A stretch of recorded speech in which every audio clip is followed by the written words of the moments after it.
Welcome to Arka. Today our topic is parents and kids.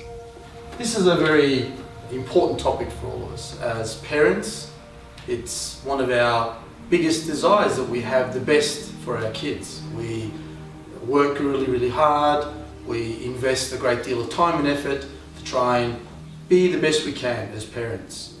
And yet what we find sometimes, ironically in life, is that the relationship between our kids and ourselves starts to deteriorate and issues start to arise. I'm actually going to give you a real life example. Just a few weeks ago we were at a camp where my daughter and some of her friends wanted to go to a club, maybe 15-20 minutes drive down the road. One of the parents that had their kid in the car was a little bit annoyed at the fact that they were going and that they might not come back in time because it was one day before New Year's Eve, etc., etc. What was interesting is that the kids believed that they were quite responsible. They're in their early 20s, and yet the mother was still very stressed, and it caused some kind of friction. Now, what's interesting to observe is that at some point, when you speak to both the parent and the child, they're both right. If you speak to the parent says, well, there's a lot of crime at the moment, clubs can be dangerous, there's drugs, there's alcohol, there's all sorts of nasty things happening in our society. But from the child's point of view, they're already 21, they consider themselves as adults. They have a license and they say that my history is that I've never been in trouble, and if I don't ever go anywhere, then what's life for? What's the purpose of living? So we find that these two, who are both right, still are having a contradiction or having a conflict. I want to go back right to the start. I want to go back to when the relationship actually begins. Because it doesn't begin when the child is 21. It doesn't begin when the child is 16. It actually begins when the mum is pregnant with the child. And they may be 5 or 6 months into the pregnancy and they're holding their baby and they say, this is getting really difficult. My baby's getting quite heavy, and they start to walk, supporting their back. I have experience because we have 3 children. And what they're doing without realizing it, unconsciously, they're telling themselves, I'm going through all this pain and suffering because one day, my child will appreciate me. One day my child will love me for this. So what we find is with every single impression, there is this creation, what we call the I. And so every time the parent thinks, it's really difficult, but I'm doing it for my child, this I keeps getting bigger and bigger and bigger. Now, if we fast forward this process, the child obviously is born at some stage, and already that's difficult. It's probably one of the most difficult things a mum will have to go through, is giving birth to their child. Extremely painful, extremely dangerous, etc. Now, on top of that, the baby is now waking the mum up at 3 o'clock, 2 o'clock, 4 o'clock, 5 o'clock, 6 o'clock. Sometimes the mum is not sleeping, has to get the husband up, etc. Even the two of them together sometimes find it really difficult to manage. Both of them have in their mind that one day the child will appreciate all the efforts we're making. So without the child ever being involved in the process, both the parents are building what we can call attachment to the child. This attachment is now growing. With every single event, with every single idea, it's growing. Now, here's what happens at the age of 18. The daughter gets the license to drive.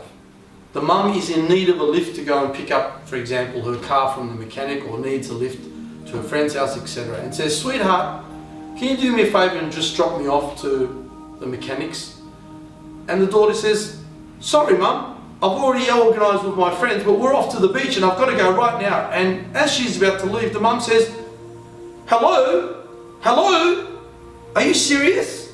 Because in the mum's mind, look how big the attachment is. According to the mum, she has done so much.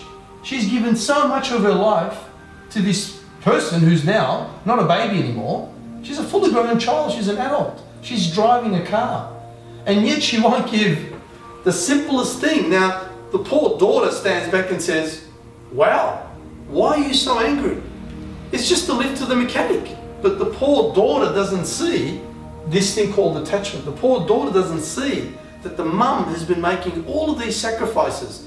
But while she's been making the sacrifices, these sacrifices actually have been growing to what we could call expectation. There is another part to the attachment as well. One of the parts is the expectation. And that's what's happening here. So the mum has a certain level of expectation from the child. If I have given so much of my life and so much of my time to have you get to this stage, and now you can't even give me a simple lift to the mechanic, that just seems unacceptable. But for the poor child who hasn't lived any of that, she's just thinking, well, every other parent's done what you've done, so what's the difference? I mean, all I'm doing is going out with my friends to the beach. So she's quite innocent.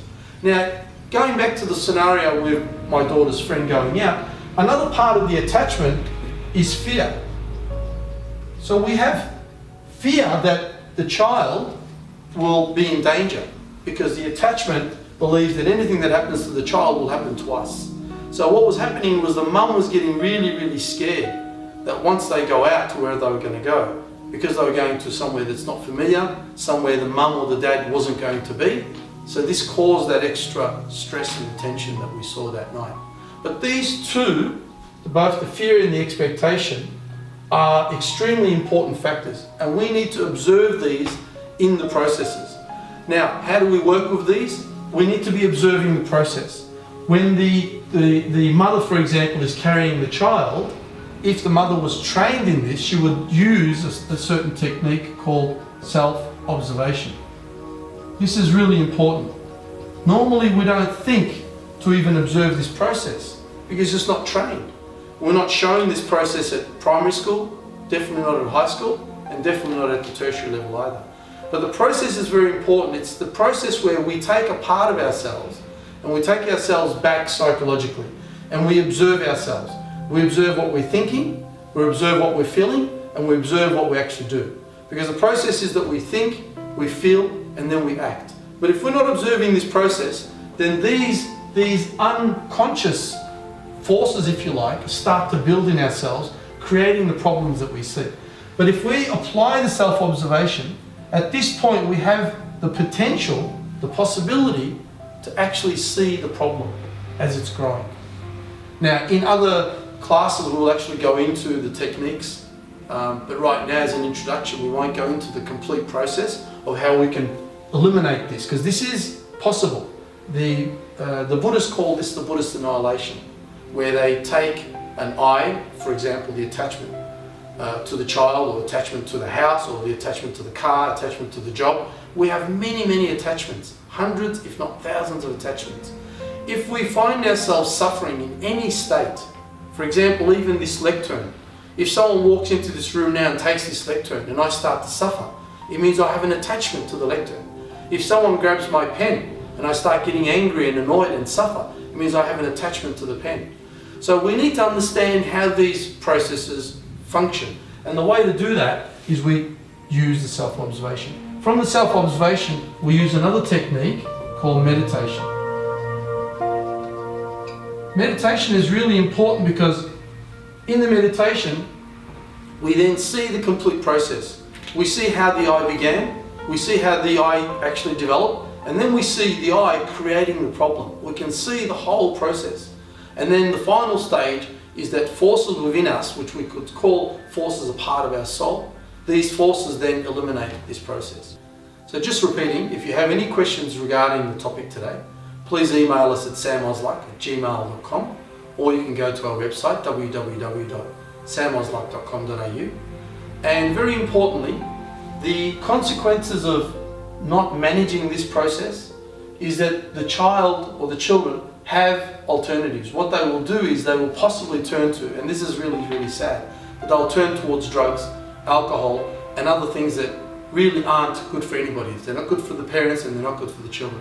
So our next topic at Akabakche will be drugs. Thank you.